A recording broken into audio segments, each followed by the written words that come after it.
So you own the music school currently? Yes, sir. Yeah. You do. Mm-hmm. So I think maybe even for someone that's listening that maybe, they're in an industry, or they're kind of like, they're going through the motions, doing the same thing. They maybe thought about real estate. Mm-hmm. How did you, did you kind of have to, did you just jump in, or did you have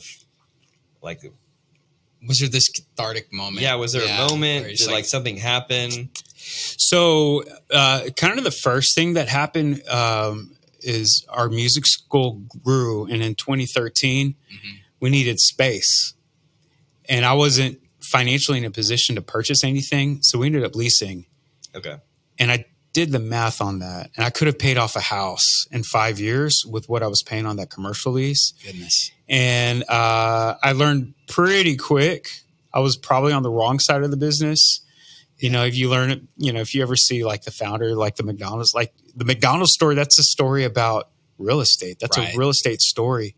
And it's important to know that the real estate is really the foundation of every business, because you need a place to operate. Mm-hmm. So that was kind of the first thing. Your question, did I just jump in? No, I put my toe in, and I fell in love with it. It was something fresh. It was a new way to help people. And it was a better use of my time. Yeah. And I realized about 6 to 9 months into it that really, to get the most out of this, I needed to go head first. And it took about a year. And then at that point, 2019, I was full time. Right. Well, and to go back, I know I think the big thing for you guys is having, was your fourth child, or is this your first? So yeah, it's kind of crazy. So we have 3 daughters. We're a blended family. Got it. My stepdaughter's 25. My oldest daughter's 20 now. Right. My youngest daughter's 18. So they were 14 and they were 13 and 15 at the time. And then I found out I was going to be a grandparent. So my stepdaughter and her husband. Yeah. And then a month later, I found out I'm going to be a dad again, which was insane. Wow. Because we tried having kids for 9 years, and we thought the door closed. Wow. Yeah. So what a blessing. Yeah. 100. Yeah. So that changes. Yeah. That changes your whole outlook on everything. Yeah. Right? It's okay. You were a teacher before. I was. Yeah. How do you see that teaching background playing into what you do? How does that paint your view of what you do today with your team and your business? I think the greatest level of value that we can provide our people is education. Okay. I think education is not only going to increase your value as a professional, but it's also going to enhance the experience that your clients are having. There's so many, anybody that's been in the business a minute, there's obstacles, there's just insane things that happen. There's crazy people out there that just complicate things. But if you can just, before we get started, let's explain the process, help people understand what their options are. Mm-hmm. It goes a long, long way. And it really adds a lot of value to the relationship, not just the experience, but, for a lifetime. So yeah, I think it's critical to educate your people, to stay educated. This is why we do this podcast. This is why we do videos. We're not, it's just important to educate everyone we're working with. So when you look at that through, so because I will say, Stephen and I will, the common thread of successful agents we see is they're coming from an education background. Yeah. It's a really common. Very common. It blows me away how common it is. And I think there's probably our listeners out there that are successful coming out of the teaching the world. They're successful as agents now. And how would you take that education background and apply it to your team, right? What does that look like? Yeah. For your team as you lead them? So, one of our core values is being learning based. Okay.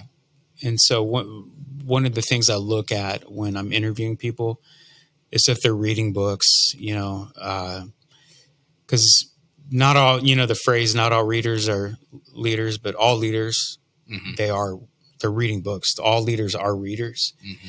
And so being learning based is important because it keeps you motivated, because motivation only lasts for like 3 hours, right? Yeah.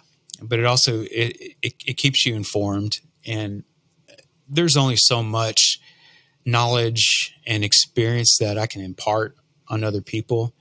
And so as a coach, that's like the next level, right? I can teach you a couple of things, but how far is that going to take you? But if I hold you accountable to reading a book a month or 2 books a month, your level of growth is going to be a lot more than what 15 or 30 minutes a week one-on-one is going to do. Yeah. So, if we want people to keep raising their financial thermostats, keep expanding the perception of how much business they can do, number one is just lay a foundation of learning. Just keep learning. Just make it a high priority. Why? I don't exactly know why, but I know that people more successful than me, that's what they do. So I'm just going to copy them. Yeah. And then one day you wake up and, you're the person that someone is like, how do you read so much, Austin? Like, why do you do that? Yeah. What are some books or maybe some resources, maybe like 2 or 3 that you feel are really important to read, just for whether it's being like a real estate agent or someone that just wants to grow in their mindset or personally? Yeah. So, oh man, I'm reading The Messy Middle right now. The Messy Middle. Yeah. Okay. Rework. One of the first business books that I read when I started really reading, personal growth was From Good to Great by Jim Collins. Yeah. There was a couple principles in that book.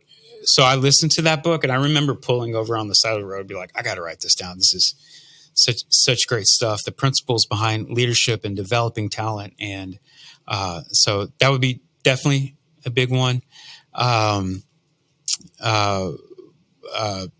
Traction. Yeah. Is a great one. The One Thing by Gary Keller. Yeah. For real estate, the Millionaire Real Estate Agent is incredible. I mean, another book that really changed my life a lot was The Miracle Morning. I think so. That's when I started waking up early, and that was Atomic Habits. Yeah. So yeah, right here. Yeah. So all good books. Common, those all sound very common. So. But if you're not a reader, I would probably start with The One Thing. It's a simple read. It's an easy read. The One Thing by Gary Keller. Just perspective. Yeah. So I've got circled in our notes from our meeting to tell the story about your coaches, right? Your first 2 coaches. Tell us about one, like what do you like the value in coaching, and then tell us your story, because you got an interesting story with your coaches and what happened. Right. You had, right? Yeah. I really can't justify sacrificing a coach like at any level. Like I think a coach is going to get the best out of you. A good coach is going to get the best out of you.